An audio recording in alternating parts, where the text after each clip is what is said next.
हम पिछले वीडियो में पढ़ चुके हैं प्रेजेंट इंडेफिनिट टेंस। आज हम क्या पढ़ेंगे दोस्तों, प्रेजेंट कॉन्टिन्यूअस। मैं बहुत ही लाजवाब तरीके से पढ़ाऊंगा प्रेजेंट कॉन्टिन्यूअस।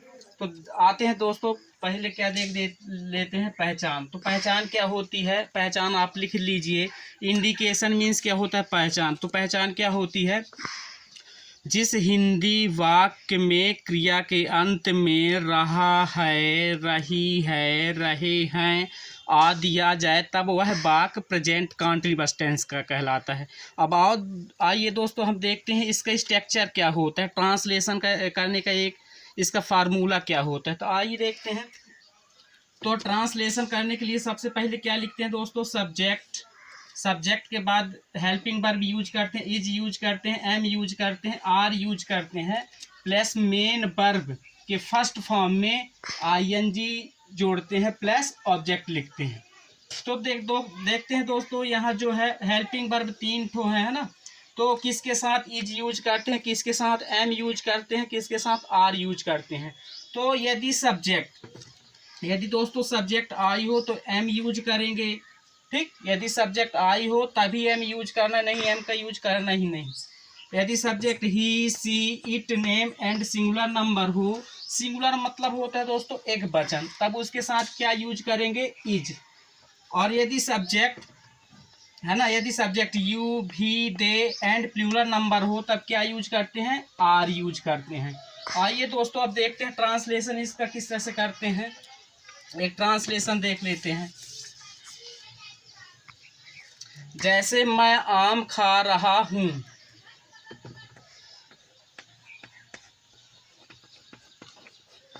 आम खा रहा हूँ। तो आप देखिए दोस्तों, ये जो सब हिंदी वाक्य में जो सबसे पहले होता है वो सब्जेक्ट कहलाता है, और इसके बाद ये क्या कहलाता है जी, ये ऑब्जेक्ट कहलाता है। और खाना क्या है दोस्तों, मेन वर्ब है। मतलब मेन वर्ब मतलब मेन मतलब मुख्य, वर्ब मतलब क्रिया।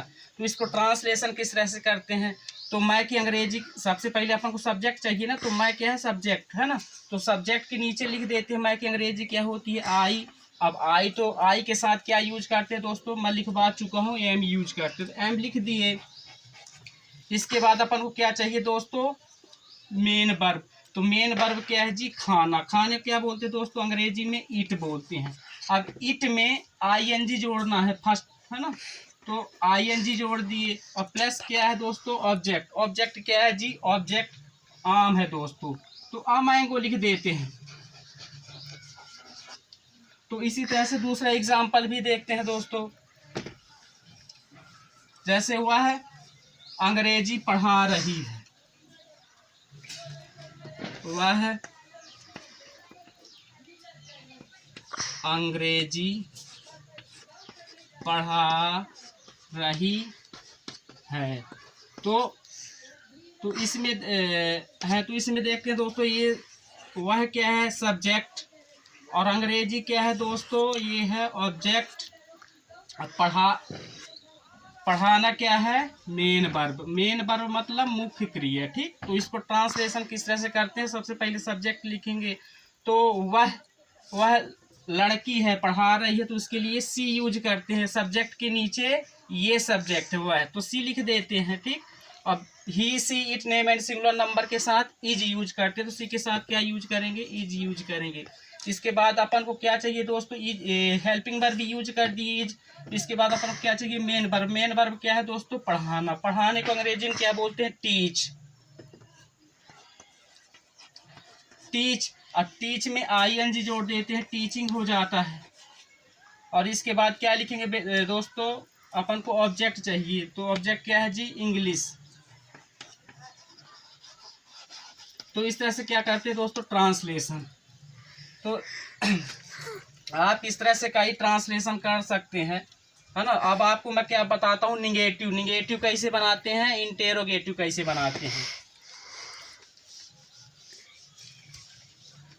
तो दोस्तों देखिए, निगेटिव की स्ट्रक्चर क्या होता है। सबसे पहले सब्जेक्ट लिखते हैं, इसके बाद इज,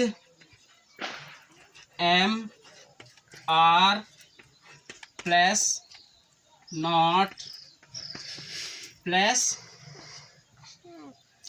मेन वर्ब के फर्स्ट फॉर्म में आईएनजी जोड़ते हैं प्लस ऑब्जेक्ट लिखते हैं। जैसे वह बाजार नहीं जा रही है, वह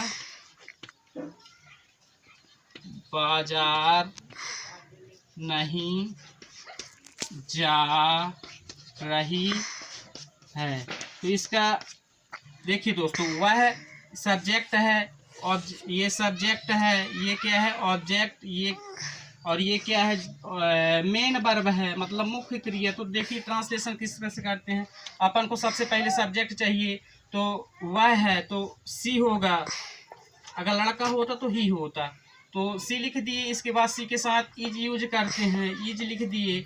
इसके बाद मेन वर्ब चाहिए, ये नाट चाहिए भी दोस्तों, नाट भी नहीं भूलना इसको, नाट नाट लगा दी। इसके बाद अपन को क्या चाहिए मेन वर्ब, मेन वर्ब क्या है दोस्तों जाना, तो गो लिख दिए। गो में अभी आईएनजी जोड़ना है, तो आईएनजी जोड़ दिए। अब ऑब्जेक्ट लिख देते हैं दोस्तों, ऑब्जेक्ट क्या है, लेकिन गो के साथ कम और गो के साथ हमेशा प्रीपोजिशन टू का यूज करते हैं, तो टू लिख दिए प्लस मार्केट लिख दिए। तो इस तरह से सभी मतलब हर सेंटेंस का आप इस तरह से निगेटिव बना सकते हैं। अब मैं आपको बताता हूँ दोस्तों इंटेरोगेटिव किस तरह से बनाया जाता है। तो इंटेरोगेटिव भी देख लीजिए। इंटेरोगेटिव में सबसे पहले इज एम आर प्लस क्या लिखते हैं दोस्तों सब्जेक्ट लिखेंगे। इसके बाद मेन वर्ब का फर्स्ट फॉर्म लिखेंगे, फर्स्ट फॉर्म में आईएनजी जोड़ेंगे प्लस ऑब्जेक्ट लिखेंगे। तो और लास्ट में क्वेश्चन मार्क। जैसे क्या तुम पुस्तक पढ़ रहे हो, क्या तुम पुस्तक पढ़ रहे हो। तो इसको किस तरह से करेंगे दोस्तों, सबसे पहले अपन को क्या चाहिए हेल्पिंग वर्ब चाहिए। तो तुम के साथ क्या यूज करेंगे, तुम के साथ आर यूज करेंगे, तो आर पहले लिख लेते हैं। इसके बाद अपन को क्या चाहिए सब्जेक्ट चाहिए, सब्जेक्ट क्या है यू है, तो यू लिख लेते हैं। इसके बाद ये मेन वर्ब क्या है दोस्तों पढ़ना। रीड मीन्स क्या होता है पढ़ना, रीड में आईएनजी जोड़ देते हैं, रीडिंग कर देते हैं। इसके बाद अपन देखते हैं दोस्तों ऑब्जेक्ट क्या है, ऑब्जेक्ट पुस्तक है, अब बुक लिख देते हैं, लास्ट में क्वेश्चन मार्क। तो इसी तरह से दोस्तों हम आगे भी वीडियो बनाते रहेंगे। आप हमारे चैनल को सब्सक्राइब करिए, कमेंट करिए और लाइक करिए। धन्यवाद दोस्तों।